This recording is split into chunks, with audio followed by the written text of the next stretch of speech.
માયા એટલે શું? માયા એટલે આ હું અને આ તું. માયાની કોઈ જાજી વ્યાખ્યા નહીં. રામે બે જ અક્ષરમાં કહી દીધું.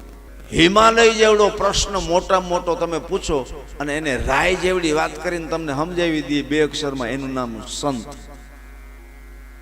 અને રાય જેવડી વાત તમે પૂછો ને એનું હિમાલય જેવડું અર્થઘટન કરીને તમને સમજાવે એ પંડિત.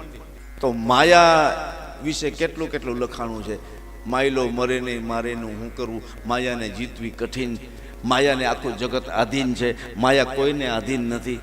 કેટલું કેટલું લખાણું છે. પણ રામે બે જ અક્ષરમાં લક્ષ્મણને સમજાવી દીધું. લક્ષ્મણ, માયા એટલે બીજું કાંઈ નહીં, આ હું અને આ તું, આ તારું અને મારું, એ જ માયા છે. અને જ્યાં તારું ને મારું થયું, જ્યાં માયા વચ્ચે આવી ત્યાં મહાભારત થયા છે.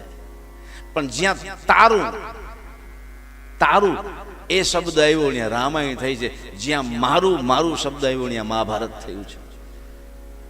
અને તારું અને આ મારું એ માયા છે. અને એનાથી કોઈ લક્ષ્મણ મુક્ત નથી.